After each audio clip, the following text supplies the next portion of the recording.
preguntas por otros medios, ¿vale?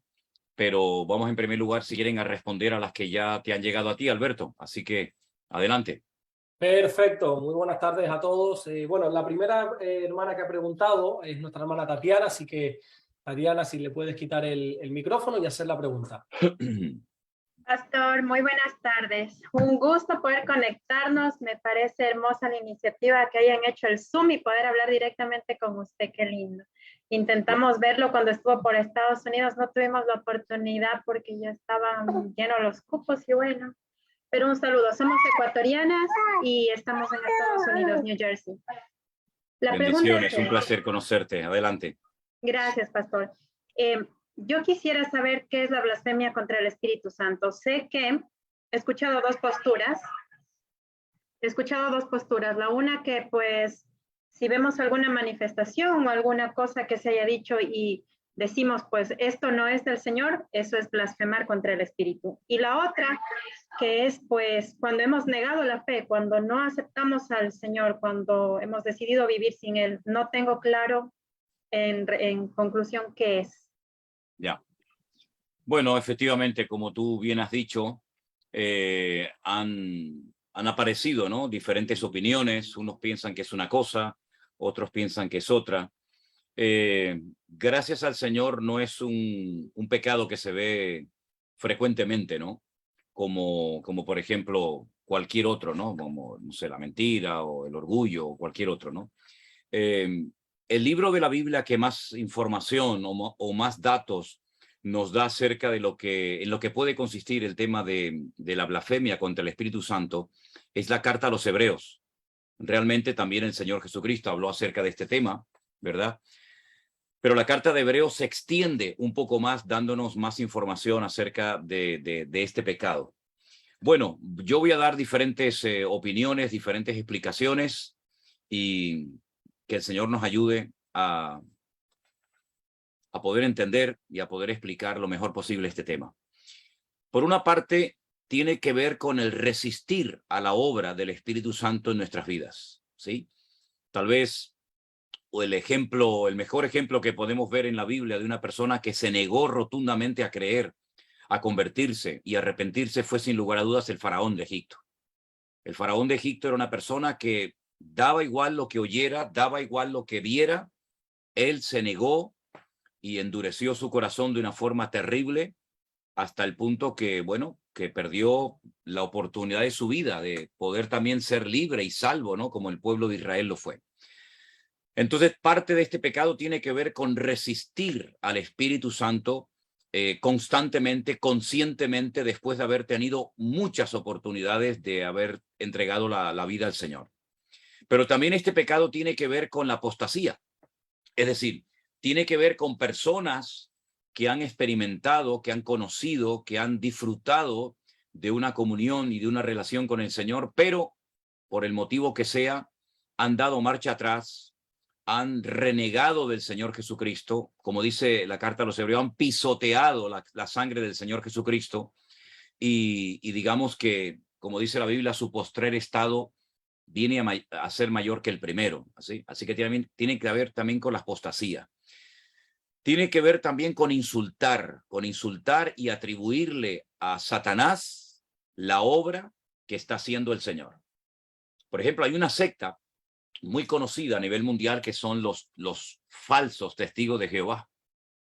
Ellos, cuando una persona cuenta su testimonio, cuando una persona ha sido sanada o cambiada o transformada, ellos dicen que eso lo ha hecho el diablo para tenerte atrapado y ciego para que no seas libre y te conviertas a su religión.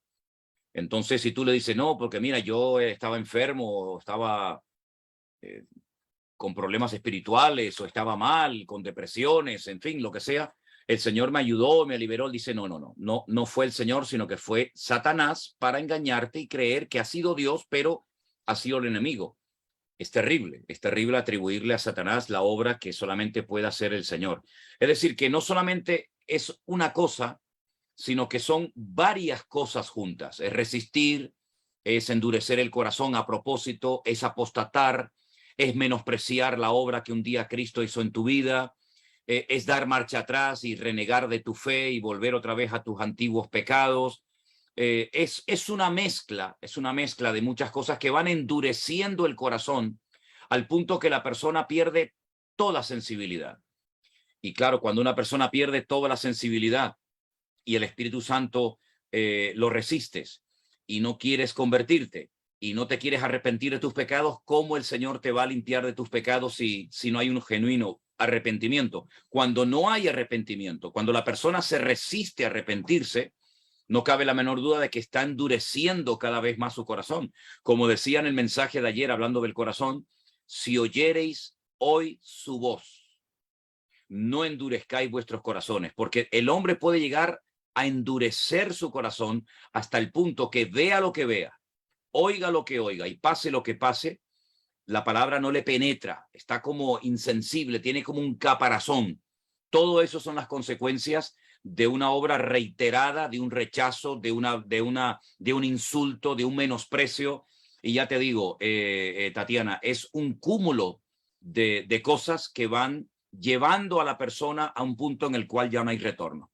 Más o menos en esto consiste lo que es la blasfemia, que no es simplemente hablar mal, sino atribuirle al enemigo la obra de Dios, es resistir, es rechazar, es insultar, son muchas cosas. Digamos que son como muchos pecados juntos, que llega un momento en el que se cauteriza la conciencia, como dice Pablo, que tienen endurecido el corazón, cauterizada la conciencia y ya la palabra no les penetra, ¿vale? Muchísimas gracias, pastor. Bendiciones. Bendiciones, Tatiana. A ver si la próxima vez nos conocemos. Claro que sí. Estaré Amén. pendiente. Claro. Adelante. Perfecto. Yo creo que ha quedado bastante claro. Bueno, ahora la segunda pregunta la va a hacer nuestra hermana Laura Fernández, que le voy a pedir si puede poner el móvil en horizontal, que le estaba escribiendo por privado, pero no había... No, yo creo que tiene bloqueado el volteo en el móvil, porque lo está poniendo en horizontal, pero se le ve de lado. Ok, ahí está bien. Quita el micrófono que está silenciada. Ahí. Sí, buenas tardes, pastor. Bendiciones. Buenas tardes, hermana. Le escuchamos perfectamente. Qué bueno, qué bueno. Tengo el gusto de conocerle. Estuve con usted, me bauticé con usted aquí en México y básicamente porque muchos tenemos muchas preguntas, del devocional de hoy. A lo mejor entendí algo mal. Lo leí, lo escuché más de una vez, pero ve que Abraham no obedeció al Señor. No, Moisés no obedeció al Señor y le golpeó a la roca. Ajá. En vez de hablar. Y en una parte comenta, que es mi pregunta, que hay pecados que aunque el Señor ya hayamos aceptado al Señor en nuestro corazón y el pecado se haya cometido anteriormente, o no sé, sí, antes de que Él nos limpiara, que Él no perdona. No, perdón. No, es duda, pastor, es duda. Dije, es duda. No el Señor siempre que hay genuino arrepentimiento, el Señor siempre perdona. Lo que yo dije, que hay ciertos y determinados pecados que, aunque el Señor te haya perdonado de ellos, las consecuencias puede ser que te acompañen el resto de tu vida. Le pongo varios ejemplos para que me entienda mejor. Por ejemplo, he tenido amigos que habían consumido drogas durante muchísimos años y llegaron a conocer al Señor y fueron libres. Incluso algunos se convirtieron en pastores y en siervos de Dios, pero habían contraído, por ejemplo, el SIDA, hepatitis. Algunos de ellos murieron de esas enfermedades que si no hubieran consumido esas sustancias probablemente no se habrían enfermado de ellas. Ahí tiene un ejemplo de una persona que ha sido perdonada. El Señor incluso la ha usado durante años en el ministerio, pero contrajo una enfermedad porque compartió jeringuillas y se contagió y bueno, ahí están las consecuencias en su cuerpo físico. Una mujer, por ejemplo, que mantuvo relaciones con la persona equivocada y quedó embarazada, le pidió perdón al Señor, pero ahí hay un niño, ahí hay una niña que le va a acompañar el resto de sus vidas. Hermanos que han estado en el alcoholismo, Dios los ha sacado de ese infierno, hoy en día son salvos, son hijos de Dios, pero su hígado quedó tocado, herido, dañado. Entonces hay pecados hay pecados que, bueno, quedan consecuencias. ¿Que Dios perdona siempre? Sí, hermana, pero a veces las consecuencias son tremendas. Mire, por ejemplo, cuando David pecó, el rey David pecó, el Señor lo perdonó, siguió siendo rey, pero el Señor le dijo, nunca se apartará la espada de tu casa. El niñito que estaba a punto bueno, el hijo que tuvo con Betsabé se murió, un hijo se le rebeló, el otro hijo violó a una de sus hijas, en fin, un desastre familiar, las consecuencias de haberle abierto la puerta a ciertos y determinados pecados. Entonces, quiero dejar bien claro que Dios siempre perdona, pero a veces las consecuencias hay que pagarlas. Entonces, Moisés, ¿qué pasó? Desobedeció públicamente, no fue algo que hizo privadamente, que nadie se enteró, sino todo el mundo vio que el varón de Dios desobedeció al Señor. Golpeó a la roca cuando el Señor le había dicho, háblale a la roca. Entonces el Señor no podía permitir que este hombre, que tenía que ser un ejemplo, entrara en la tierra prometida como si no hubiera pasado nada. Entonces el Señor lo perdonó. Siempre recordaremos al gran varón de Dios Moisés, pero el Señor le dijo, por este pecado que has cometido, no vas a entrar en la tierra prometida. Entonces, las consecuencias son reales y a veces nos acompañan toda la vida. Muchas gracias, pastor. Ya Amén. está súper. Sí, son las consecuencias. Yo dije, ¿cómo que no me perdonó?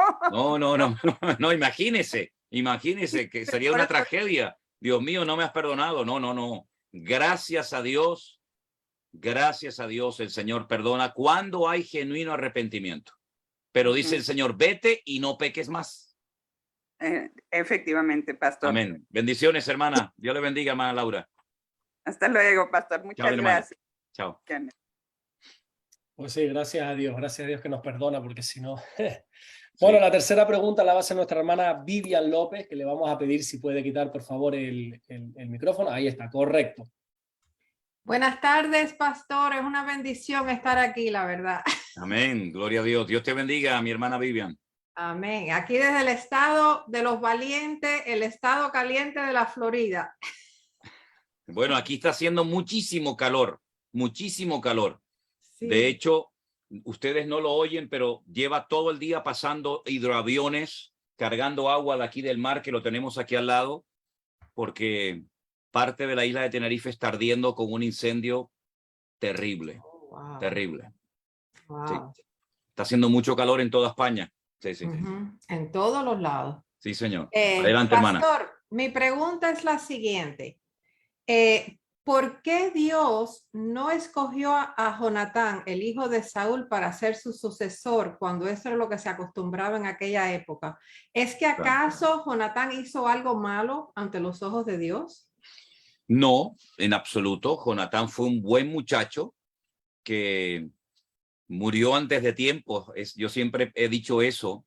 Jonatán, el íntimo amigo de David, que David lo amaba tanto, era su íntimo amigo, ¿no?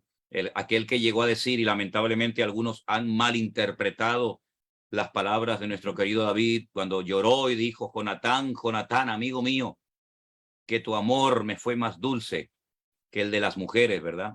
Mire, la ley de Moisés daba instrucciones concretas y específicas para que cuando llegara el momento de nombrar un rey en Israel, el rey supiera cómo tenía que comportarse, qué cosas no tenía que hacer y qué cosas sí debía de hacer. Pero lamentablemente el pueblo se adelantó, el pueblo se precipitó, presionó al profeta Samuel, dado que era mayor, ya sabían que le quedaba poco tiempo de vida, de ministerio, sus hijos eran un auténtico desastre, un mal ejemplo para el país. Bueno, lo presionaron y queremos un rey, y ese rey, digamos que lo eligió el pueblo, no fue el elegido y el escogido del Señor. Entonces, si Saúl, que fue el primer rey de Israel, no fue escogido por el Señor, ¿cómo después su hijo va a ocupar el cargo del padre?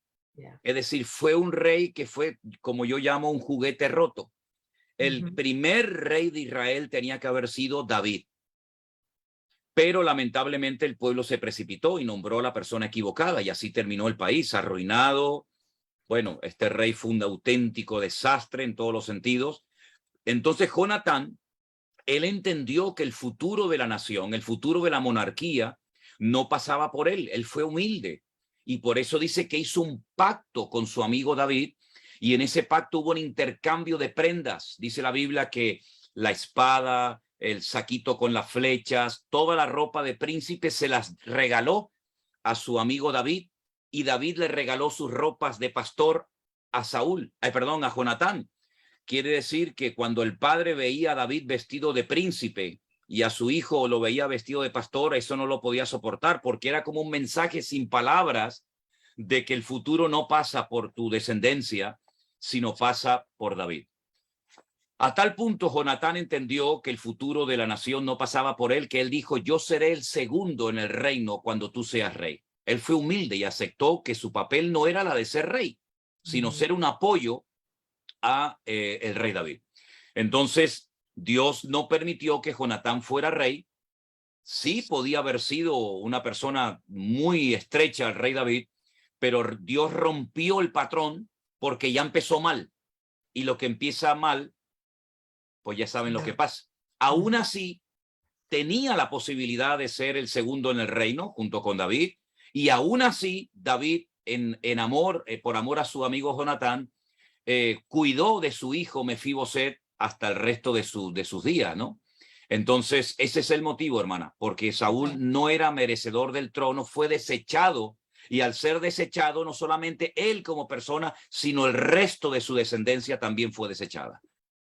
Está bien clara su explicación y totalmente lógica. Gracias. Mire, aquí en España tuvimos un caso bueno, aquí los reyes en España, ahora que no nos escucha nadie, siempre han sido un auténtico desastre.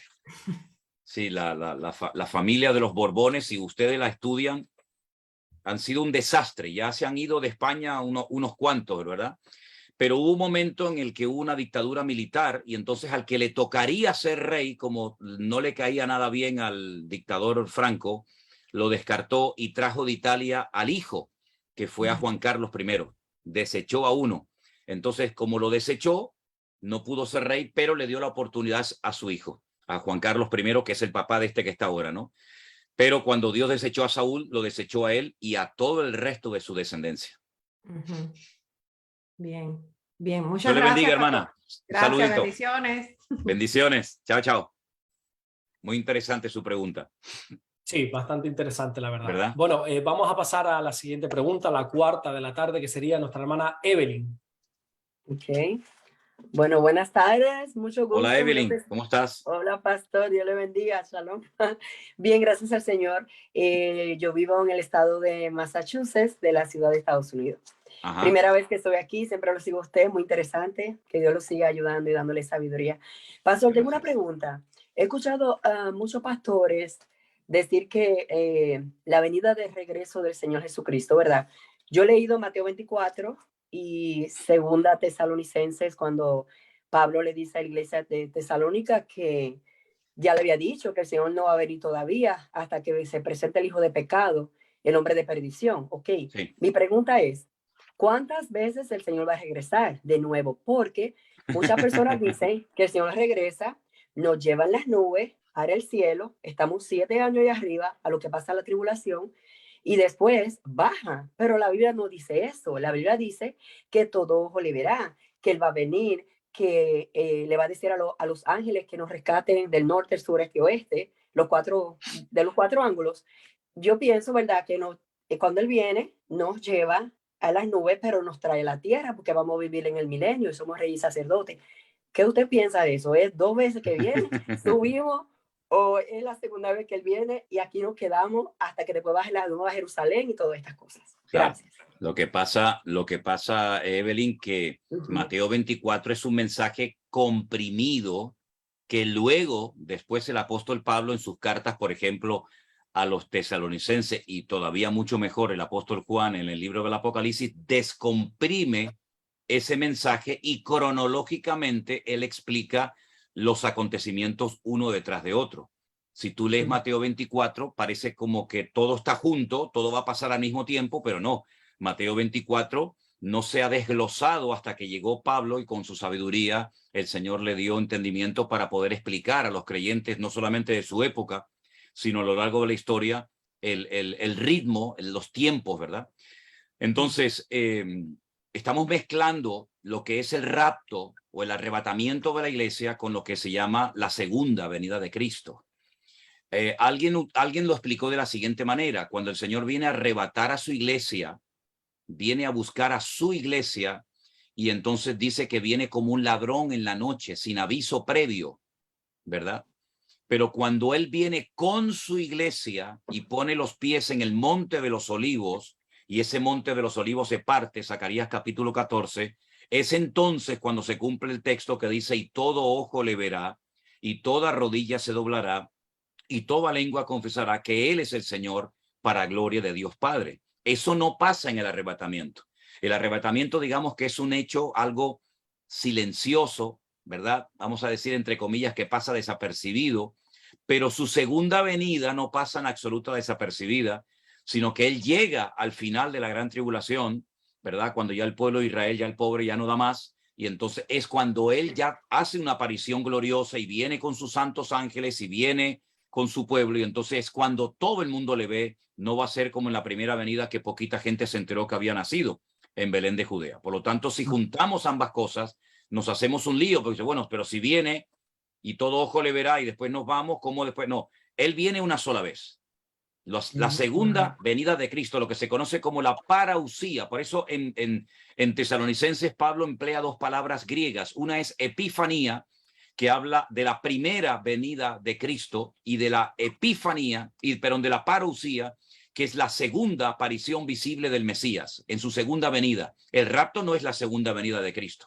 El rapto es para buscar a su pueblo, lo lleva, y cuando viene con su pueblo, entonces cuando todo el mundo se entera que Él ha venido al mundo, y empieza el milenio, lógicamente. ¿Sí? Ok. Muchas gracias, pastor. Okay. Bendiciones, bendiciones. Amén. Amén. Muy bien, pues vamos a pasar a la siguiente pregunta, que es nuestra hermana Rosa Chávez, que ahí la vemos en pantalla. Si puede quitar el micrófono, que lo tiene apagado, y realizar la pregunta. ¿Cómo está, pastor? Buenas noches, buenas tardes, de acá desde Lima, Perú. Pastor, lo sigo desde plena pandemia. Mi gusto, y quisiera que en su agenda programe una visita así para Perú, porque acá en Perú habemos muchos hermanos que tal vez nos enseñaron. Yo estuve en una iglesia más de 10 a 12 años. Ajá. Pero lo escuché a usted y todo cambió para mí.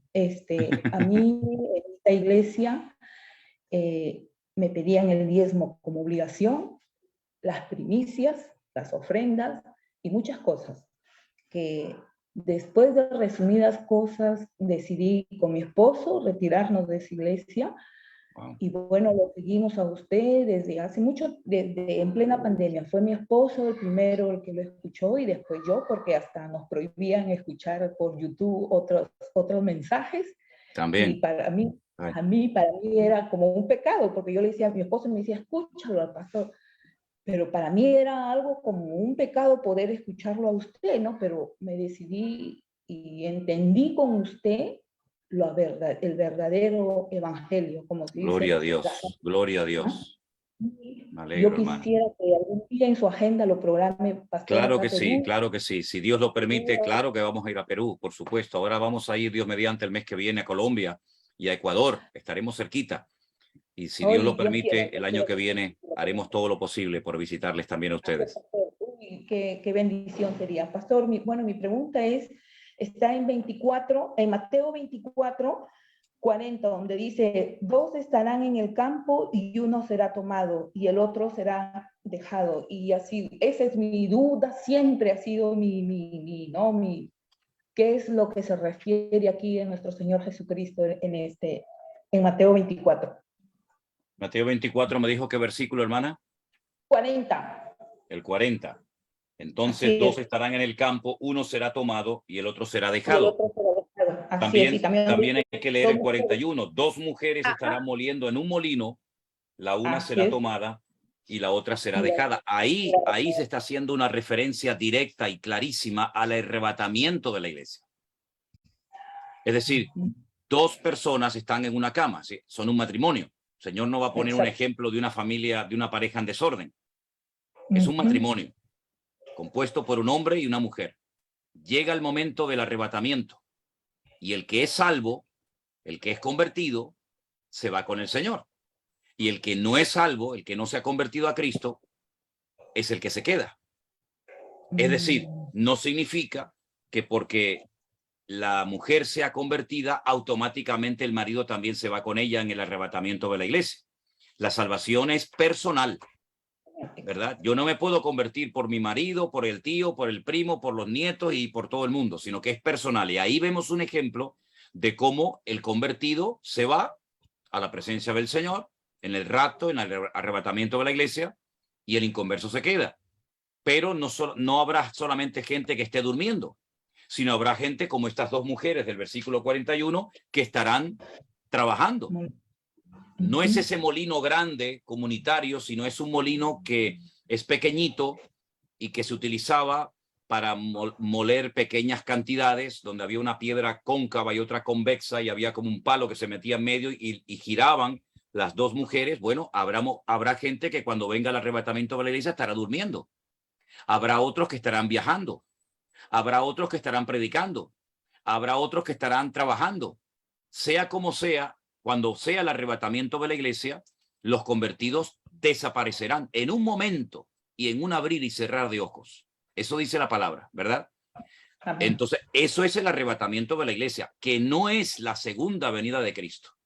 Como le dije antes a Evelyn, la segunda venida es posterior a la gran tribulación. ¿Ok? No sé si usted lo entendió. Sí. Entendido. ¿Su marido es convertido también? Sí. Bueno, pues entonces en este versículo, ninguno se queda, sino que los dos serían llevados a la presencia del Señor. Este versículo no le afecta a usted. Sí, pastor, muchísimas gracias, muy emocionada por poder. Gracias, hermana Rosa. Dios le bendiga. Un saludo para usted y para su esposo.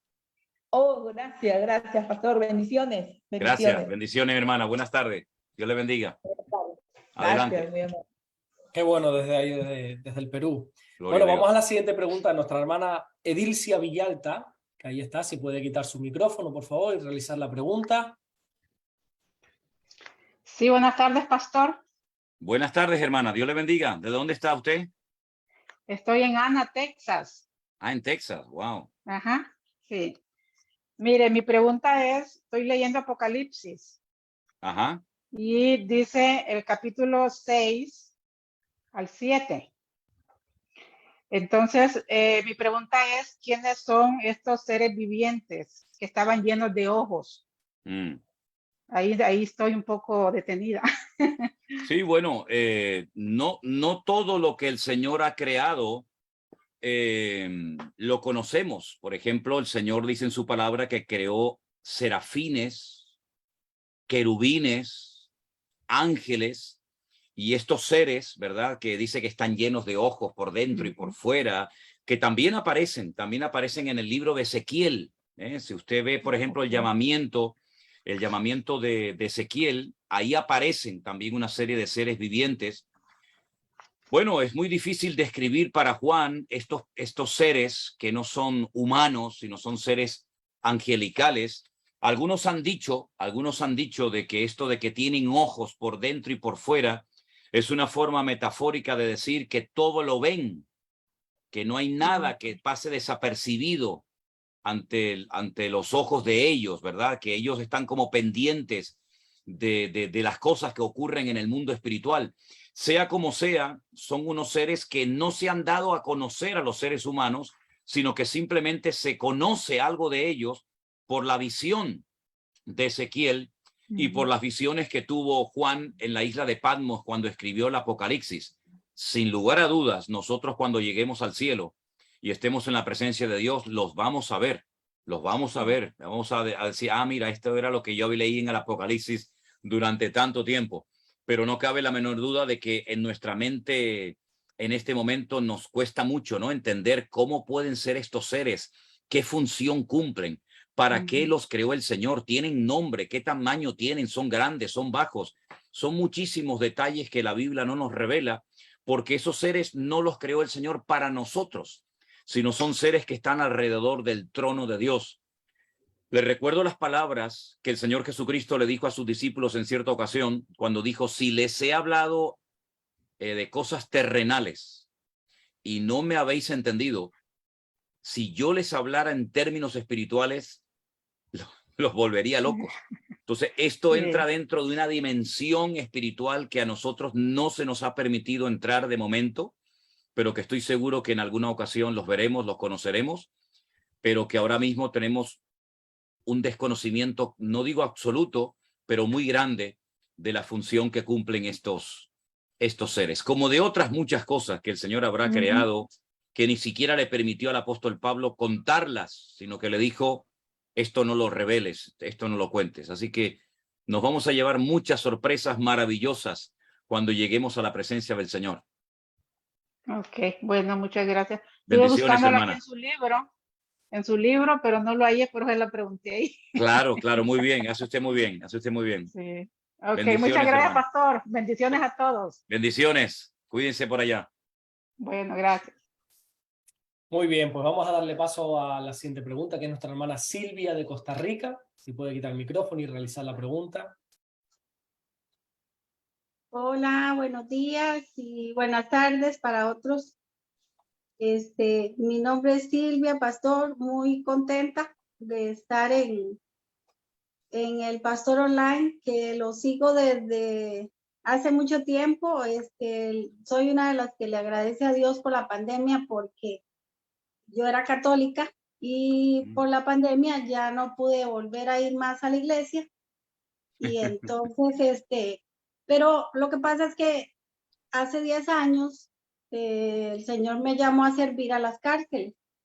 Qué lindo. Entonces, participo en un grupo que vamos a servir a las cárceles, hacemos retiros espirituales de 4 días en las cárceles. Y aún así, el ministerio es un ministerio ecuménico, que le dicen. Entonces, yo como católica entraba a la cárcel igual, y para los privados de libertad, el ser uno católico y estar haciendo un retiro espiritual con metodistas, adventistas, evangélicos, de todo, para ellos es una impresión grandísima, porque ellos dicen: ¿cómo ustedes, que son de diferentes religiones, están juntos y se llevan bien, verdad? Y pueden compartir 4 días con nosotros. Entonces nosotros lo que hacemos es llevarle el mensaje, que es que no somos nosotros, es el Señor Jesús que pone en nosotros ese querer para ir a darles ese amor que Él quiere mandarles, y que somos solo instrumentos. Entonces eso a ellos les llama mucho la atención. Seguro, y claro que sí. El Señor hace maravillas en ese retiro, en esos 3 días y medio. Entonces, cuando empezó la pandemia, necesitábamos algo, un grupo de ellos y yo necesitábamos algo, y fue que un amigo de Texas nos mandó un link. Vean este video, que fue el video famoso de la escatología y todo eso, de los tiempos, ¿verdad? Entonces nos metimos a estudiar, y pastor, de verdad a mí se me cayeron las vendas de los ojos. Gloria a Dios. Y yo gracias al Señor, porque vivía enganchada. Pero bueno, gloria a Dios por eso, y mis lágrimas no son de tristeza, son de emoción. Amén. Pero a raíz de todo eso, mis pensamientos son diferentes. Gracias a Dios ya ahora estoy yendo a una iglesia. Me queda un poco largo porque yo estoy en una provincia de Alajuela y eso es en San José. Pero cuando no puedo, entonces siempre nos conectamos, yo por la iglesia virtual y así, ¿verdad? Gloria a Dios, qué bueno. Y lo de las visitas a la cárcel, ya gracias al Señor, el Ministerio de Justicia nos está dando permiso, y ya estamos entrando, por lo menos, estamos preparando el retiro para noviembre, porque se hace un retiro también para las mujeres que tienen privados de libertad, se hace afuera. Y nos estamos preparando para ese, que es en noviembre. Pero mientras tanto ya estamos entrando a las cárceles, estoy entrando a la cárcel del adulto mayor los días jueves.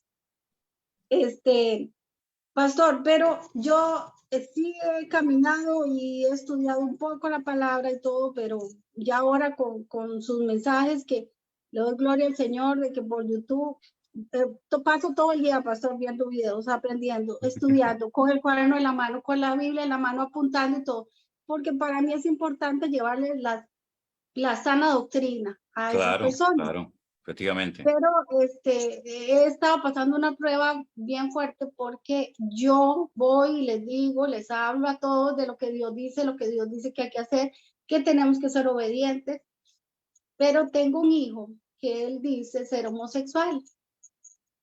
Entonces, para mí fue un golpe muy fuerte, muy fuerte. Entonces yo hablé con él y yo le dije con la palabra las cosas que el Señor decía en la palabra, que eran buenas y que eran malas, y que eso no estaba bien para los ojos de Dios. Entonces él me ataca a mí por el lado de, mami, pero usted tanto que habla de Dios, usted tanto que va y dice que va a las cárceles y todo, y usted a mí no me entiende, ¿verdad? Entonces es eso de que me siento impotente a la vez, porque yo digo, tengo o no tengo que comportarme con él diferente. Él no vive conmigo, él ya no vive conmigo, es un muchacho de 30 años, hace un año ya se apartó y se fue a vivir solito. Pero es la relación mía con él la que yo tengo dudas de, yo sé que es mi hijo y que está en pecado y que yo tengo siempre que orar por él, pero mi compartir con él, la duda es, a veces me dice, mami, ¿cuándo viene a tomarse un café al apartamento de él, verdad? Y yo me puedo pensar, ¿será que está bien que yo vaya? ¿Será que está bien que mire, comparta? hermana, déjeme que le responda. Mire, vamos a ver. Su relación con su hijo, independientemente de lo que su hijo haya decidido ser en la vida, va a ser siempre de madre a hijo. Es decir, usted no va a dejar nunca de ser madre de su hijo por el hecho de que él haya decidido ese estilo de vida o ese camino, ¿verdad? Por lo tanto, yo creo que su vínculo con su hijo va a ser siempre. Eso no significa de que usted tenga la obligación de aceptar un modelo, un estilo de vida que él ha decidido escoger, ¿verdad? Cada uno en la vida es responsable de sus decisiones. No estamos hablando de un niño pequeñito, estamos hablando, como usted bien acaba de decir ahora, de un hombre de 30 años. Y entonces, bueno, si él ha escogido ese camino, pues allá él, allá él. Si eso es lo que él quiere en la vida, pues él tendrá que rendir cuentas como todo ser humano, como todos los seres humanos tendrá que rendir cuentas delante de Dios. Yo creo que usted lo que tiene que hacer es orar por su hijo, decirle o demostrarle, no solamente con palabras, sino con sus acciones, que usted le ama, que él será toda la vida su hijo, que usted lo llevó en su vientre y lo parió, pero que él no le puede obligar, él no le puede imponer a usted que usted acepte un estilo de vida con el cual, por sus principios, usted no está de acuerdo, ¿verdad?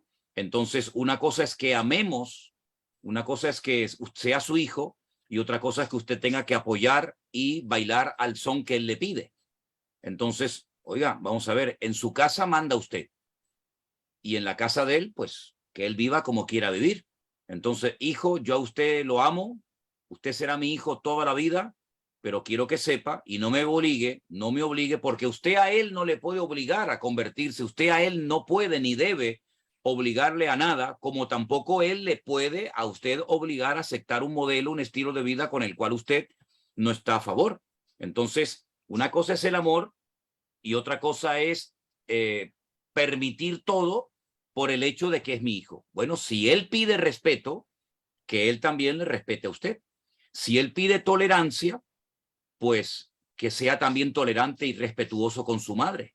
Al fin y al cabo, usted no le está obligando a él a convertirse, ni a ir a la iglesia, ni nada, pero parece ser que a veces las personas que optan por este modelo de vida como que intentan obligar y forzar a los demás a que tenemos que sí o sí aceptar un modelo de vida con el cual nosotros no estamos de acuerdo, por nuestros principios, ¿verdad? Por nuestro conocimiento de las Sagradas Escrituras, pero eso no quita de que usted no ore por él, de que usted lo deje de amar.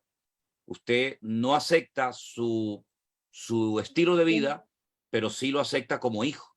Y las puertas estarán abiertas siempre y cuando él respete las normas y los principios que usted ha decidido llevar a práctica en su vida. Ni más ni menos. Y no se complique la vida, hermana. Estamos hablando de un hombre, no estamos hablando de un chiquilín. Estamos hablando de un hombre de 30 años y él ya es responsable de sus actos delante del mundo y delante de Dios. No se sienta culpable, hermano. Usted ha hecho un buen trabajo como madre. Pero los hijos tarde o temprano tienen que volar y a veces toman decisiones correctas, a veces decisiones que no son tan correctas. Y en este caso, él ha tomado un estilo de vida que usted no lo comparte, pero no deje de orar por él nunca. No deje de orar nunca por él. Fue un golpe muy duro cuando yo hablé con él un día y le puse las cosas claras porque tenía que hacerlo porque, como dice usted, es mi casa. Es una casa que yo se la he entregado al Señor, que la uso para estudio bíblico. Bueno, en su casa, hermana, en su casa manda usted y las normas las pone usted, no el que viene. El que viene, si llámese hijo, llámese primo, llámese amigo, vecino, tiene que respetar sus normas. Si no le gusta, pues que no vaya. No hay ningún problema. Eso pasó. Cuando yo le hablé, bueno, él se resintió y me dijo cosas que me hirieron, porque hasta me dijo, ya a usted se le murió un hijo. Fue lo que me dijo, porque yo tengo un par de gemelos. Son gemelos, un hombre y una mujer. Y toda la vida he orado así. Yo le digo gracias, Señor, porque a pesar de que no tenía o podía tener hijos por cierta enfermedad que padezco, yo cuando ellos nacieron, yo le dije, Señor, gracias porque me diste un hijo y una hija, y hasta la fecha lo declaro, Señor, tengo un varón y una mujer, y doy gracias por eso, y no me resisto, y sigo orando. En su momento él me dijo eso y me dolió mucho.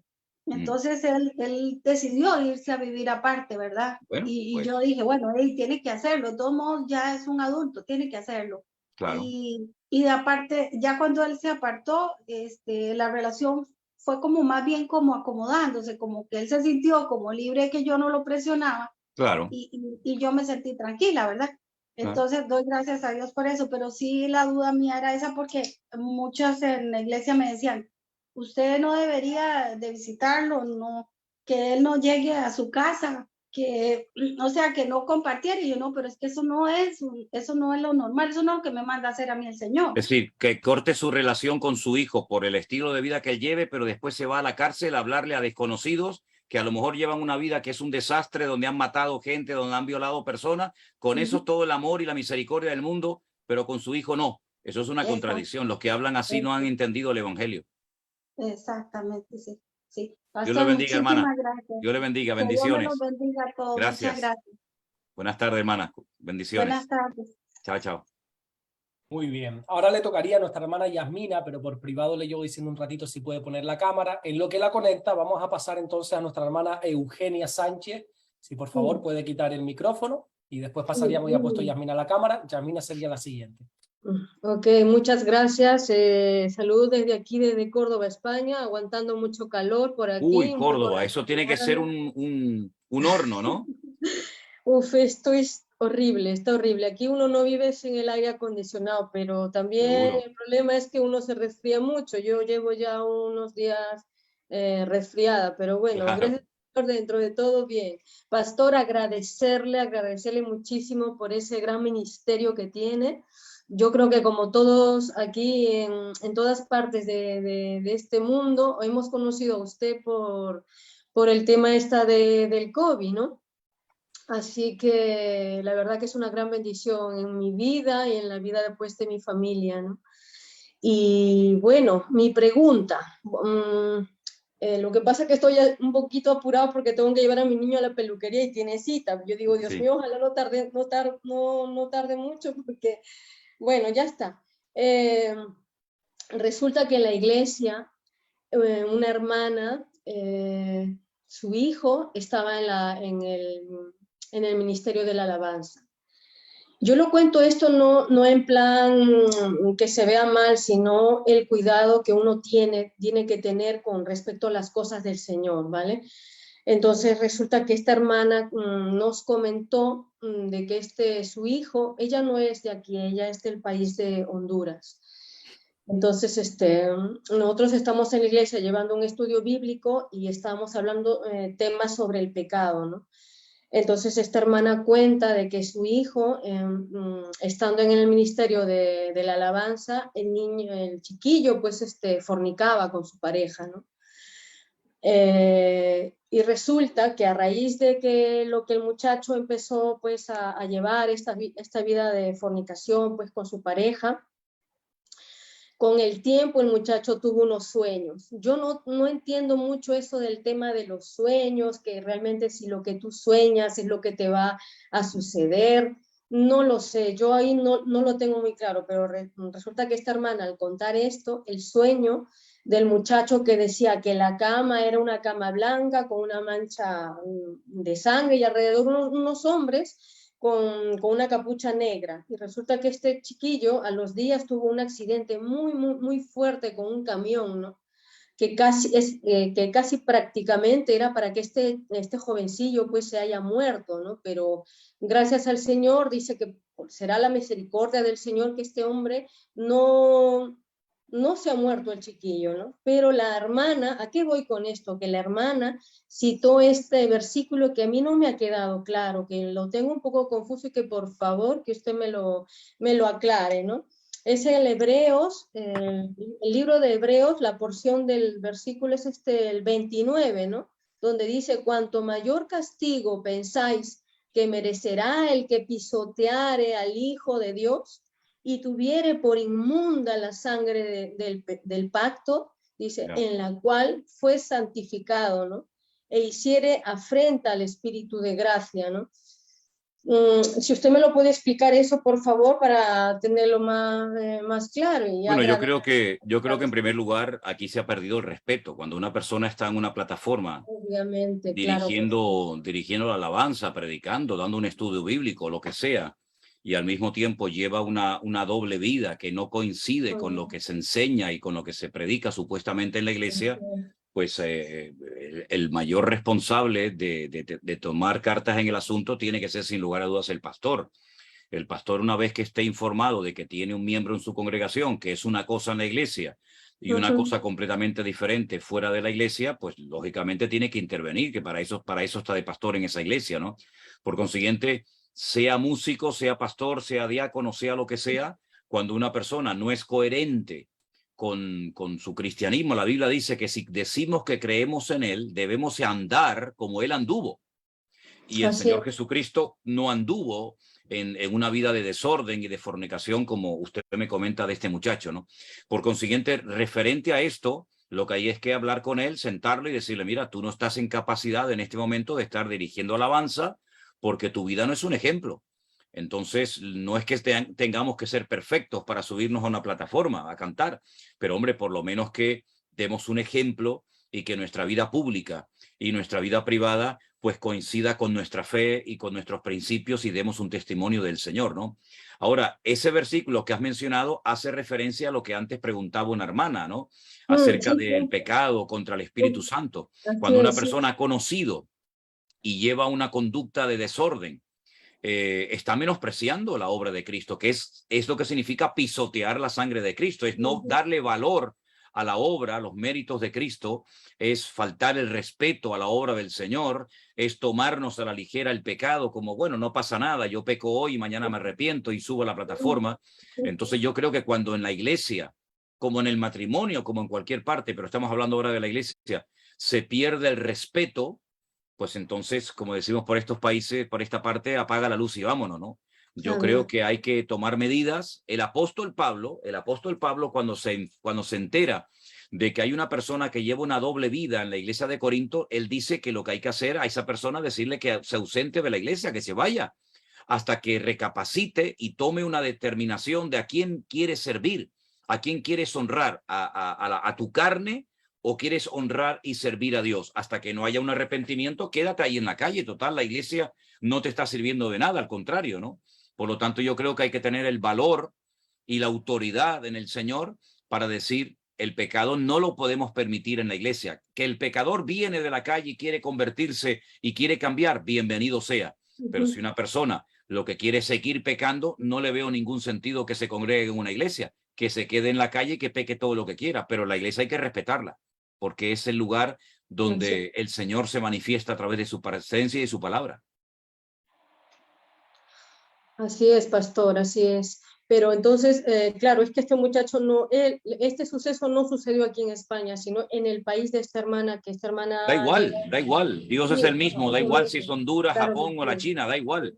El pecado es pecado en todas partes. Claro No es que sí. en un país Dios va a ser más tolerante o más flexible. Lo Sí, que está claro, mal está mal. Amén, sí es.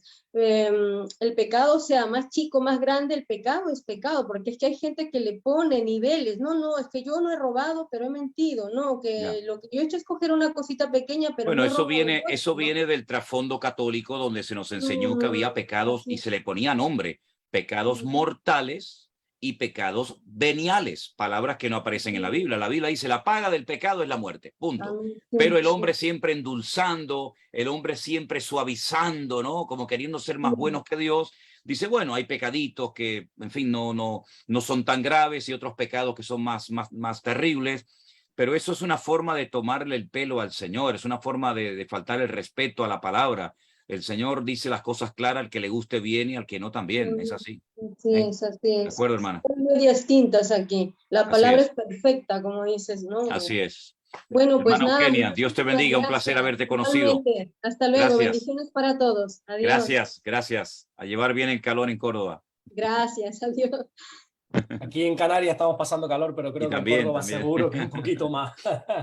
Bueno, ahora sí, nuestra hermana Yasmina, que ya puso la cámara. ¿Podrías poner el móvil en horizontal y se te ve completo? A ver. Perfecto, ahí. Pues ya puedes realizar la pregunta. Buenas tardes, Pastor José Manuel. Buenas tardes, hermana Yasmina. Gracias. Pastor, yo estoy en Bolivia. Mira. En Bolivia, pero soy venezolana. Ajá.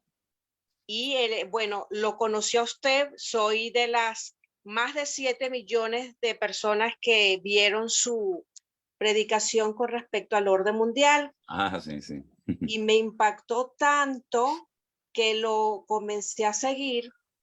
Vi sus estudios de escatología y se me abrieron los ojos de tal manera que he estado estudiando muchísimo la Biblia, veo sus predicaciones y voy estudiando. Gloria a Dios. Entre los estudios que yo he realizado y apoyándome en videos de pastores y cristianos, incluso hasta de Israel, ubiqué un punto que me llamó mucho la atención, que es el hecho de que tiene que ver la tribu de Dan con el anticristo, porque se ha dicho que es proveniente de la tribu de Dan. En esas predicaciones han relacionado el libro de Esther con, incluso hasta con el holocausto, que allí digamos, se había predecido el holocausto por los cuales pasó el pueblo de Israel. Entonces, esa es mi pregunta. ¿Tiene algo que ver? Vamos a ver, hay varias cosas, vamos a ir por parte. Primeramente, sí, efectivamente, yo también he escuchado el tema de que el anticristo, ¿verdad? Este personaje siniestro político que aparecerá en los últimos tiempos, que surgirá de lo que era el antiguo imperio romano, puede pertenecer a la tribu de Dan. ¿Por qué? Porque hay unas palabras que el profeta, el patriarca Jacob, le da a sus hijos, y hay un momento en el que a la tribu de Dan dice que sería serpiente en el desierto y que haría caer al jinete, ¿no? Y como que mordería en el calcañar, en la pierna, en el pie, al que iba montado a caballo. Bueno, de ahí se ha especulado y se ha dicho que la tribu de Dan puede ser la tribu a la cual pertenezca el anticristo. Mira, eso es especular. Yo creo que hay cosas en las cuales tenemos que ser dogmáticos, tenemos que ser radicales, porque la Biblia lo dice categóricamente, pero hay otras muchas cosas que hasta que sinceramente no sucedan, es simplemente especular, es opinar, Por otra parte, te digo sinceramente, Yasmila, si el anticristo es de la tribu de Dan, o de la tribu de Efraín, o de Maracaibo, o de Mérida, a mí me da exactamente lo mismo. Es decir, lo que está bien claro es que tiene que ser de algún sitio. Entonces, bueno, que es de la tribu de Dan, pues muy bien, perfecto. Pero es simplemente especular y meternos en un terreno que uno dice, bueno, es o no es de la tribu de Dan, a mí eso no me afecta ni me perjudica mi fe, sino simplemente es una opinión personal. Eso por una parte. Por otra parte, la segunda cuestión que has planteado, que era, repíteme un segundito. En el libro de Esther. Oh, sí, ok. En el libro de Esther. Bueno, yo di un mensaje en una ocasión donde incluso mandé un link donde podían ustedes ver algo tremendamente interesante como reflejo de lo que ocurrió en el libro de Esther. El libro de Esther nos habla acerca de un proyecto de querer destruir, arrasar de la faz de la tierra al pueblo de Israel. Detrás de este proyecto está nada más y nada menos que Amalek, ¿verdad? Yo publiqué un libro titulado Demonología, que no habla de los demonios, tal vez el título no fue el más acertado, pero habla acerca de todo el sistema de Amalek, cómo el espíritu de Amalek, que fue el enemigo que se levantó literalmente, dice la Biblia, contra el trono de Dios, que puso a Moisés a orar con las manos alzadas en la montaña, que lo llevó a un cansancio físico y espiritual hasta el punto que tiene que recibir ayuda, porque cuando bajaba las manos, Amalek prevalecía. Pues ese espíritu de Amalek, de querer destruir sobre todo al pueblo de Dios, al pueblo de Israel en ese momento, se manifiesta en el libro de Esther. En castellano, en español, que es como habitualmente la mayoría de la gente lee la Biblia, por lo menos de nosotros, no se aprecia lo que ahí aparece, porque hay un momento en el libro de Esther en el que Esther, cuando su marido le dice, bueno, ¿qué pides? ¿Qué más quieres? Él dice, bueno, yo quiero que a los hijos de Amán, que ya estaban muertos, se les cuelgue en una horca. Es una cosa un poco rara, porque si están muertos, ¿para qué los quiere colgar? Pero ella pidió eso, ya están muertos, ahora quiero que los cuelgues. Y entonces, ahora no lo puedo explicar todo porque hay que verlo en hebreo, pero es interesantísimo ver cómo en el juicio de Nuremberg, cuando se produce la sentencia en contra de los cabecillas del movimiento nazi en la Segunda Guerra Mundial, colgaron en la horca a muchas de estas personas, ¿no?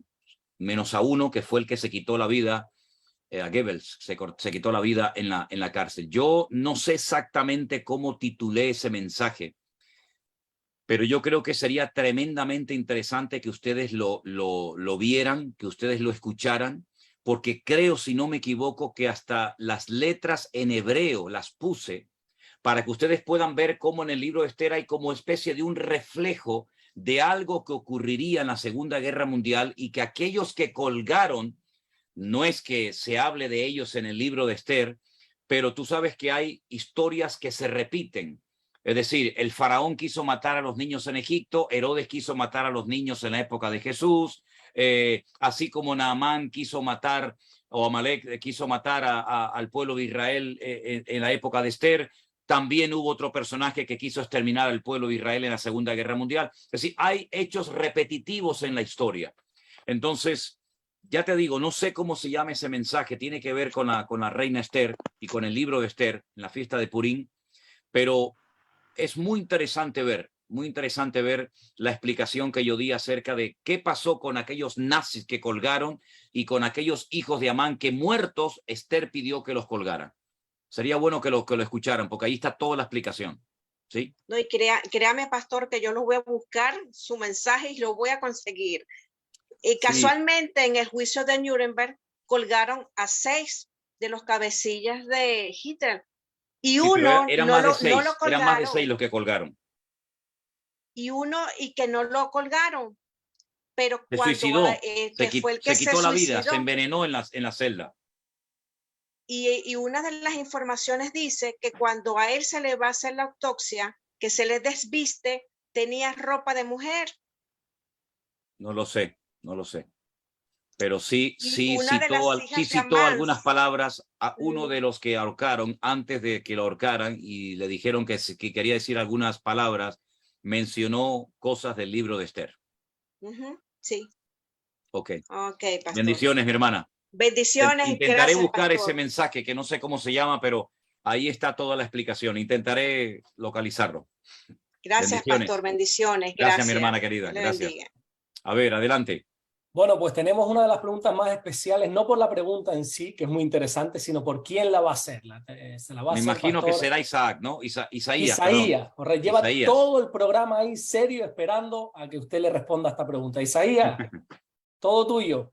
Las preguntas de los niños son Ok. las más difíciles, ¿eh? Ok, primeramente, buenos días, buenas tardes. Desde San Luis Potosí, México, ay, me llamo Isaías Ajá. y tengo 11 años y me gusta mucho las predicaciones del hermano Manuel Sierra y lo sigo desde la pandemia. De hecho, Wow. ayer vi una predicación, ayer domingo, del pastor Alberto Ares, que se llama Dando lo Mejor, y me gustó mucho. Qué bueno. Y pues mi sueño es ir a Islas Canarias a conocerlo a usted. Uy, qué bueno, qué lindo sería conocerte, Isaías, personalmente. Sí, El año que viene en el campamento de los niños, sería lindísimo que pudieras venir con tu mamá o tu papá. Sería lindísimo tenerte, claro que sí. sí, a ver si puedo. Y es que mi sueño es ser pastor. Wow. Y pues así es. Y mi pregunta es que, ¿cómo sería usar el nombre de Dios en vano? Ok, mira, hay esa palabra que tú has pronunciado, tiene que ver con uno de los mandamientos que aparece en los 10 mandamientos en Éxodo capítulo 20.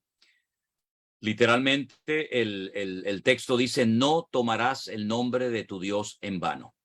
Hasta tal extremo en Israel, los judíos se han tomado literalmente tan fanáticamente la interpretación de este mandamiento que ellos nunca pronuncian el nombre de Dios cuando lo van a leer en la Biblia, sino que siempre utilizan la expresión Hashem.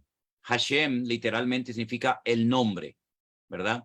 Entonces, ellos nunca se atreven a pronunciar el nombre de Dios en vano, sino que solamente lo podía hacer el sumo sacerdote una vez al año, cuando el pueblo de Israel subía a Jerusalén y entonces él salía del lugar santísimo y con las manos levantadas, él bendecía pronunciando el nombre de Dios en aquella famosa bendición sacerdotal que tenemos en nuestras Biblias, en el libro de Números. Ahora, hay muchas expresiones y muchos momentos, sobre todo aquí también, sabes, Isaías, en Canarias, hay gente que siempre está utilizando no el nombre de Dios, sino la palabra Dios. Se le cae una cosa al suelo y ahí mencionan a Dios o una expresión como, ay, Dios mío, y cosas así, ¿no? Yo creo que ese tipo de expresiones tenemos que quitarlas de nuestra boca, porque a Dios solamente se le tiene que mencionar cuando vamos a orar o cuando vamos a alabarle, pero no por tonterías, ¿verdad? Hay gente que incluso llega a jurar por Dios, lo cual está prohibido en la Biblia. Dice, no juréis de ninguna manera. El cristiano no necesita jurar, porque tu sí tiene que ser sí y tu no tiene que ser no. No tienes que recurrir a juramentos mencionando a Dios para nada, ¿verdad? Eso es pecado. Entonces, cada vez que vaya a salir por nuestra boca el nombre de Dios, la palabra Dios, yo creo que tendríamos que tener cuidado por qué estoy mencionando el nombre de Dios para una tontería, en un juego, en una expresión, ¿verdad? O cuando me caigo, lo que sea. Entonces tenemos que ser muy, muy respetuosos con las cosas de Dios, nunca hacer chistes, nunca hacer bromas. Por ejemplo, a veces dice, oye, te voy a contar un chiste. ¿Sabes que una vez Dios le dijo a no sé quién? Digo, no, para.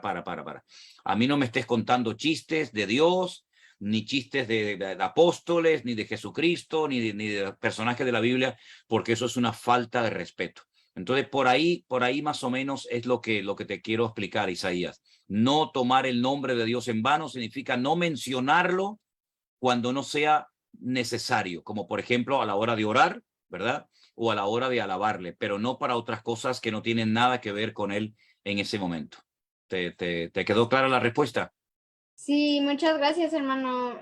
Sí, es que luego también en mi escuela, luego también a veces dicen, pues, oh, Dios mío, o se caen, no dicen, oh, Dios, o eso. Esas cosas no hay que hacerlas.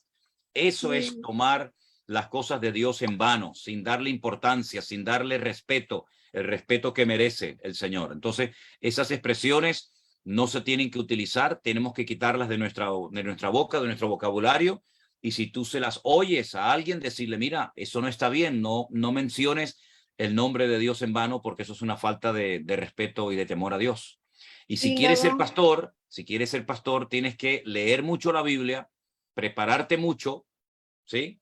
Y estoy seguro de que serás un gran hombre de Dios si te preparas bien y sabes esperar en los tiempos del Señor. Dios te bendiga, Isaías. Y muchas gracias. Bendiciones. Gracias, hermano. Adiós. Gracias. Bye. Chao, chao. Abrazos. Abrazos. Chao, chao. Qué bonito, qué bonito. Gloria a Dios, qué lindo, ¿eh? De verdad que sí. Bueno, Wow. vamos a pasar a nuestra siguiente pregunta, que es Ada Saldívar, que también está acompañada con unos jóvenes. Así que nuestra hermana Ada puede preguntar. Buenas tardes, hermana. Buenas tardes, una emoción muy grande. Desde Paraguay le estamos saludando. Paraguay, wow, qué lejos y qué cerca al mismo tiempo, ¿no? ¿Verdad que sí? Ella es Débora, ella toca la guitarra eléctrica en la iglesia. Uy, qué lindo. Está en el control de sonido. ¿Cómo se llama su hijo, perdón? Elías Abacut. Wow, madre mía. Tiene ahí media Biblia en la casa, hermana. La verdad que tengo muchas preguntas, pero hay una en específico que me quedó dando vueltas cuando en una parte usted menciona que Isaac ya tenía 40 años cuando iba a ser sacrificado. Sí. Quería saber en qué se basa o en dónde puedo encontrar esa porción. Bueno, la Biblia no dice que cuando fue sacrificado tenía esa edad, pero por los acontecimientos, ¿verdad? Por los acontecimientos y por la edad que sabemos que y Abraham lo tuvo, etcétera, etcétera, se ha llegado a la conclusión de que Isaac no era un niño pequeñito, ¿verdad? Entonces, no dice específicamente que tenía 40 años, pero si usted lee la historia de su padre, de Abraham, y lee la historia de su hijo Isaac, llega a la conclusión de que Isaac no era un niño pequeñito, sino que ya era un hombre hecho y derecho, ¿verdad? Ellos vinieron caminando, él llevaba la leña, él llevaba un peso tremendo sobre su espalda, ¿verdad? Él hablaba con su padre, él entendía perfectamente lo que allí estaba sucediendo. Él incluso pregunta, padre, llevamos todo, pero ¿y el cordero dónde está, verdad? Entonces, por lo que nos cuenta la cronología de la historia bíblica, se llega a la conclusión de que Isaac ya era un hombre grande, aunque vivía mucho tiempo, la gente todavía en aquel tiempo, pero era un hombre grande. Repito, hermana, no lo dice literalmente que tenía 40 años, pero si usted lee toda la trayectoria, cuándo nació, qué edad tenía su padre, etcétera, etcétera, usted se va a dar cuenta de que ya Isaac pues ya era grandecito. De hecho hay un museo en Jerusalén que se llama el Museo del Templo, que es donde está todo preparado para cuando construyan los judíos el tercer templo, y hay un cuadro enorme en la pared donde se ve un altar y Abraham con el cuchillo en alto, y se ve a un hombre ya mayorcito, de 30 y pico, casi 40 años, sobre el altar. Y si alguien entiende de cronología y de años, esos son sin lugar a dudas los judíos, y ellos nunca pintan a Abraham con un niñito de 7, 8, 9, 10 años sobre el altar, sino un hombre ya hecho y derecho. ¿Sí? Yo sé que es chocante, porque siempre en las escuelas dominicales siempre hemos visto fotografías de un niño, ¿verdad? Yo sé que es lo típico en todas las iglesias. Yo lo he visto cuando era joven en las iglesias, pero no es del todo cierto. no es del todo cierto. Muy bien explicado, muchas gracias. Y sería una gran bendición si alguna vez llega a Paraguay. Y acá mis hijos siempre el devocional cada mañana. Ya Qué bueno, qué bueno. Gloria a Dios. Pues si el Señor lo permite, a ver si podemos ir el año que viene también por esas tierras. Dios les bendiga a los tres y adelante en el Señor. Bendiciones. Chao, chao. Bendiciones. Gracias, hermanos queridos. Bendiciones. Qué lindo. Gloria a Dios desde Paraguay. Qué bueno. Qué bonito con toda la familia ahí. Bueno, ahora nuestro hermano Arturo Sánchez es el siguiente que va a realizar la pregunta. Hermano Arturo, buenas tardes. Pastor. Gusto saludarlo nuevamente, ya lo había saludado. Sí, le reconozco muy bien. Sí, fíjense que lo he seguido, felicidades desde hace tiempo, de una amiga que vive en Suiza, mexicana, se ha ido a trabajar a Suiza, tiene muchos años, y hace como 3 meses me mandó sus links, sus devocionales, y lo he seguido actualmente. Felicidades, veo que es una iglesia muy bíblica, muy apegada a la Biblia, y muchas felicidades, pastor. Gracias, hermano, gracias. Mi pregunta sea la siguiente, si me podía orientar un poquito entre la diferencia del diezmo y la ofrenda, y si actualmente, el día de hoy, es válido la ofrenda en la iglesia de Dios, que todo mundo ofrende, hasta los inconversos, o qué sería esa mis dudas. ¿Vale? Gracias. Bueno, el tema de los diezmos y de la ofrenda no nace con la iglesia, sino tiene que ver con la relación que el pueblo de Israel tenía con su Dios en el Antiguo Testamento. El inventor de las ofrendas no fue el hombre, no fue Israel, no fue la iglesia, fue Dios. Cuando el hombre pecó en el jardín del Edén, el Señor le enseñó a Adán y a Eva que a partir de ese momento en el que habían sido expulsados del jardín del Edén, las cosas iban a cambiar mucho y ahora no se iban a relacionar directamente sin necesidad de derramamiento de sangre como lo habían hecho en el jardín del Edén, sino que a partir de ahora sería necesario presentar una ofrenda, un sacrificio, un holocausto de un animal sobre el cual depositarían sus manos y, metafóricamente hablando, el animal moriría en lugar de ellos, ¿verdad? Esto con el paso del tiempo en la ley de Moisés, cuando Moisés recibe la ley, la Torá en el monte Sinaí, pues él recibe los 613 mandamientos que forman parte de la ley, que los tenemos en nuestras Biblias, y hay un libro entero que fue escrito y dedicado a los levitas, el famoso libro de Levítico, que es el manual práctico para que los levitas, los sacerdotes, supieran cómo tenían que presentarse delante de Dios, cómo tenían que hacer las ofrendas, etcétera, etcétera. Los levitas, que se dedicaban única y exclusivamente a servir al Señor en el tabernáculo y posteriormente en el templo de Jerusalén, no podían dedicarse a la agricultura, no podían dedicarse a la ganadería, no podían dedicarse a los negocios, sino única y exclusivamente al servicio de la casa de Dios. La pregunta obvia es, entonces, ¿esta gente de qué vivían? Bueno, el Señor, entonces, si me permiten la expresión, estableció el diezmo como una ley obligatoria para las restantes tribus de Israel, donde se les dijo que tenían que apartar el diezmo de lo que tuvieran, animales, en fin, ganadería, agricultura, lo que fuera, y se le diera esos diezmos a los levitas para que ellos se dedicaran a los asuntos espirituales y el pueblo los cubría, los atendía materialmente con sus diezmos y con sus ofrendas. Los diezmos eran para los levitas, se llevaba al templo, pero el diezmo no se le mandaba al cielo al Señor. Los diezmos eran para los levitas, para los sacerdotes. Dice el Señor, traed todos los diezmos al alfolí y haya alimento en mi casa. ¿Alimento para quién? Si Dios no come, si el Espíritu Santo no come. Alimento para los siervos del Señor que vivían de las aportaciones de los diezmos del pueblo. Aparte del diezmo, el pueblo cada vez que se tenía que acercar a la presencia de Dios tenía que llevar un holocausto, una ofrenda.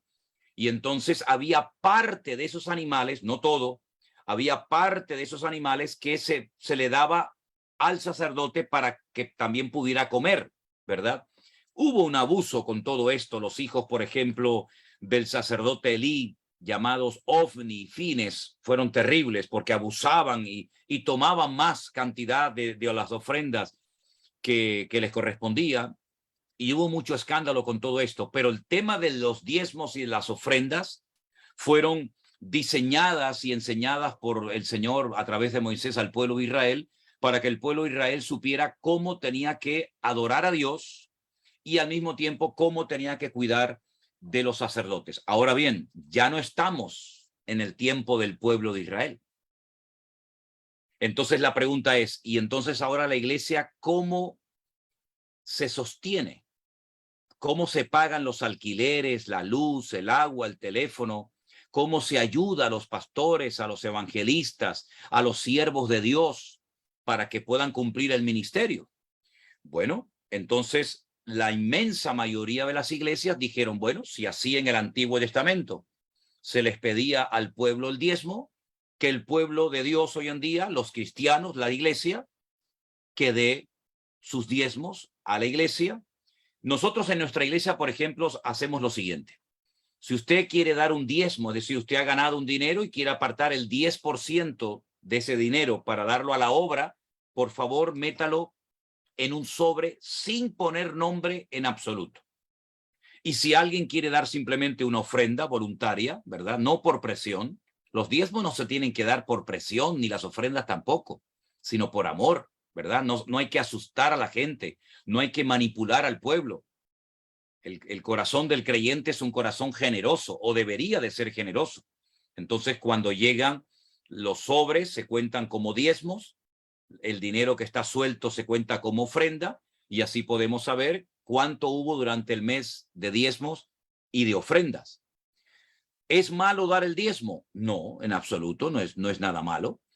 Pero le digo algo, el diezmo era lo mínimo que el israelita daba en el Antiguo Testamento. Es decir, que si verdaderamente hemos entendido el evangelio, tenemos que ser gente generosa y tenemos que ser gente de mano abierta y no avaros, porque dice la Biblia que Dios ama al dador alegre. Algunos han cambiado el versículo y dicen, Dios bendice al dador alegre. No, eso no dice el versículo. El versículo dice, Dios ama al dador alegre, que es otra cosa. También algunos asustan a la membresía diciendo, hermanos, si no dan el diezmo están bajo maldición, y si no dan el diezmo Dios lo va a castigar. Eso es mentira, eso es falso. Nosotros no somos bendecidos por dar el diezmo o somos maldecidos por no darlo. Nosotros ya somos benditos, hemos sido lavados, comprados, redimidos por la sangre de Jesucristo. Dé o no dé el diezmo. El diezmo no tiene nada que ver con este tema de maldiciones o bendiciones. ¿Por qué? Porque nosotros no estamos bajo el régimen de la ley. No estamos en el Antiguo Testamento, estamos en el periodo de la gracia. Y en la gracia todo es de Dios, no solamente una parte, todo es del Señor. Entonces, hay gente que da más del diezmo, hay gente que da ofrendas voluntarias, pero nunca hacer ni pactos con Dios, ni decir, bueno, yo como estoy dando tanto a la iglesia, Dios me tiene que bendecir. No, Dios no le tiene que hacer nada. No damos para que el Señor me bendiga, damos porque amamos al Señor, porque amamos a su obra, y el Señor siempre de alguna manera va a bendecir y ayudar a los hombres y mujeres que tienen corazón generoso, ¿verdad? Así es que esto es lo que nosotros enseñamos. Sé que en algunas iglesias el único versículo que a veces ponen en la pared cuando uno entra a la iglesia es traer los diezmos al alfolí, como si no hubiera otros versículos, pero nosotros no tenemos que vivir bajo el temor, ni bajo la presión de nada ni de nadie, sino vivimos en la libertad gloriosa de los hijos del Señor. Y Dios siempre bendice a su pueblo de alguna u otra manera. No sé si le estoy respondiendo a su pregunta, hermano. Claro que sí, muy amable. La otra pregunta era que si es bíblico que cualquier persona inconverso haga ofrenda a la iglesia o nada más los hermanos, como está diciendo usted. Bueno, la pregunta es, el pueblo de Israel que estuvo 400 años como esclavos, ¿de dónde sacaron tanto oro y tanta plata y tanta riqueza para construir el tabernáculo en el desierto, cuando el arca de la alianza era toda de oro? Y el candelabro, ese candelabro, la menorá de 7 brazos era de oro puro. ¿De dónde sacó esa gente ese dinero? ¿Se lo dio el faraón? ¿Se lo dieron los egipcios? ¿De dónde sacó David tanta plata, tanto oro, tanta madera, tanta riqueza para construir el templo? No se lo quitó a los filisteos, a los amorreos, a los cananeos, no se lo quitó a los enemigos de Dios y lo consagró para el servicio al Señor. Cuando había una guerra no se repartía el botín de guerra, aunque fuera del enemigo, salvo algunas excepciones, como por ejemplo cuando Josué le dice al pueblo, no tomen nada de la ciudad de Jericó, no cojan nada. Y hubo aquel que tomó y sabemos todo el resto de la historia, ¿no? Es decir, si una persona, aunque no sea creyente, quiere ayudar, quiere aportar algo a la obra del Señor, ¿por qué no? Ahora, otra cosa es que sea un narcotraficante, un vendedor de drogas, una persona que lleve una vida que es un desastre y quiera lavar dinero, como hay gente que quiere lavar dinero y lo entrega a lo mejor, vete tú a saber, a una iglesia, no. Pero si alguna persona inconversa quiere ayudar a la obra, quiere aportar algo, que Dios lo bendiga. No está prohibido que un inconverso, si quiere ayudar a la obra de Dios, lo pueda hacer, en absoluto. No está prohibido, para nada. Gracias, sí. Perfecto, muy claro. Gracias. Dios le bendiga, hermano Arturo. Bendiciones, cuídese. Gracias. Igual, hasta luego. Alberto, vamos a ir ya finalizando. Llevamos ya casi 1 hora y media de programa. Perfecto, tenemos solo una pregunta más, si quiere, o la dejamos. Bueno, vamos a dar esa respuesta y después yo voy a contestar a una pregunta que también me llegó a mí por otro medio. Así que adelante, Alberto. Pues nuestra hermana Dorca de León, si puede quitar su micrófono. Oh, sí, Dorca, ¿cómo estás? Hola, buenas tardes, buenas noches de este lado. Saludo, pastor. Dios te bendiga. ¿Cómo está tu hermana, primeramente? Nada bien. Nada bien. El cáncer está ahí otra vez. Ay, Señor. Hay que orar mucho por tu hermana, que el Señor la bendiga y la guarde y se agarre en estos momentos fuertemente al Señor. Dale saludos, por favor, cuando hables con ella. Amén, amén. Mi pregunta es, la semana pasada usted estaba tratando el libro de Levítico. Sí. Muy interesante, muchas reglas. Entonces, en el libro de Jueces 19 está el levita y la concubina. Esta pregunta yo la envié y yo quisiera saber si esto fue así, porque ya la violan la concubina y es la descuartiza y envía 12 pedazos a cada tribu. Sí, terrible, terrible. Entonces, ¿eso es literal? Pues no, mira, Dorcas, te digo algo. El libro de Jueces, que es un libro muy extenso, son siglos de historia. Hay una parte que hay varios momentos en el libro de Jueces que dice que cada uno hacía lo que quería, cada uno hacía lo que se le ocurría. Y encuentras cada disparate y encuentras cada barbaridad en el libro de Jueces, como aquel que dijo, bueno, el primero que me venga a dar la bienvenida, lo sacrifico al Señor, o este levita que descuartiza a la muchacha y lo manda como si fuera un paquete por todo el país. Es decir, no significa que lo que hacían estaba bien. Es decir, la Biblia también cuenta las barbaridades que se hacen cuando uno no está bajo el gobierno de Dios. Cuando el hombre no está bajo el gobierno de Dios, sometido al Señor y a su palabra, puede convertirse en un auténtico salvaje. Y este sería un levita, pero lo que hizo fue terrible, ¿verdad? Y el otro, y Jefté, y el otro, y Gedeón, y tantas barbaridades que la Biblia cuenta, pero uno se pregunta, bueno, ¿y por qué cuenta la Biblia todas estas cosas? Primeramente, para que nos demos cuenta de que el ser humano sin Dios es un salvaje. En segundo lugar, para que no nos pongamos a confiar y a mirar a los hombres, porque los hombres, por muy espirituales, por muy usados que sean, todos metieron la pata, si me permiten la expresión. David lo hizo, el otro lo hizo. Dice la Biblia que Elías era un hombre sujeto a pasiones semejantes a las nuestras. Entonces, sí, Dorca, mira, es terrible, es literal. Lo que pasó fue tremendo, tremendo. Pero era lo que pasaba porque no estaban bajo la soberanía, bajo la cobertura de Dios, y dice, cada uno hacía lo que le daba la gana.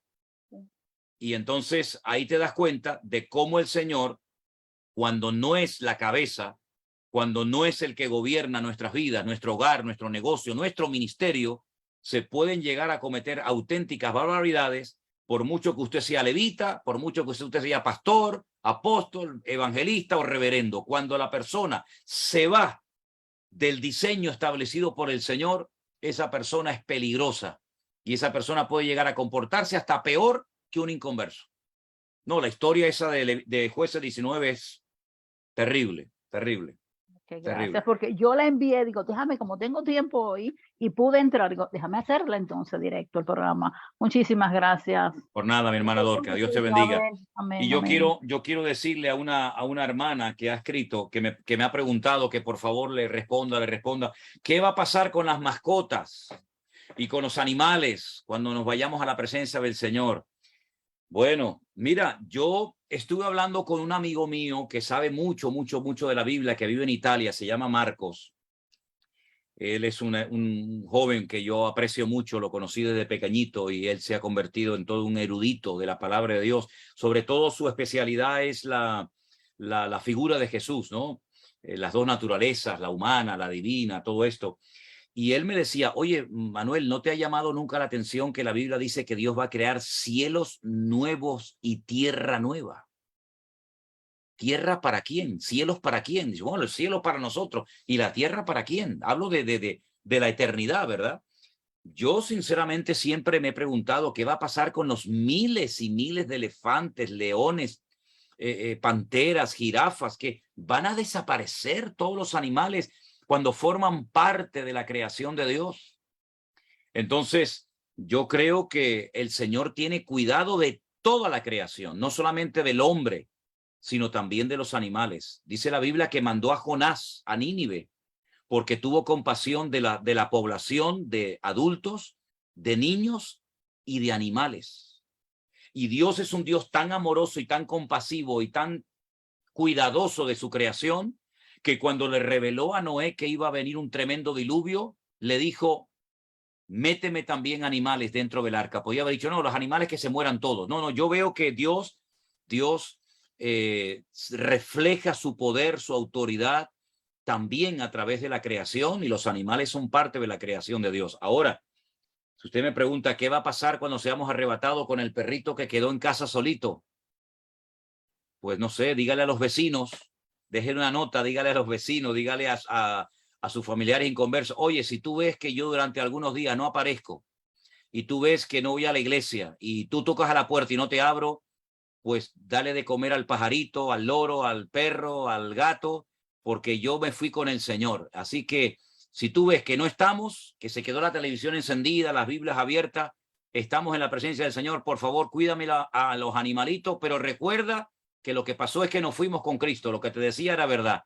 Así que por casualidad, si esto pasa, déjele una nota y un manojo de llaves a una persona de confianza para que le cuide las mascotas cuando nos vayamos a la presencia del Señor. Hermanos queridos, ha sido una bendición tremenda el poder estar con ustedes en esta tarde. Les dejo porque ahora mismo me voy corriendo a la iglesia, que tenemos una reunión, y quiero terminar este tiempo con oración, dándole gracias al Señor por esta oportunidad preciosa que Él nos ha dado. Gracias por sus oraciones, hermano. Gracias por su apoyo.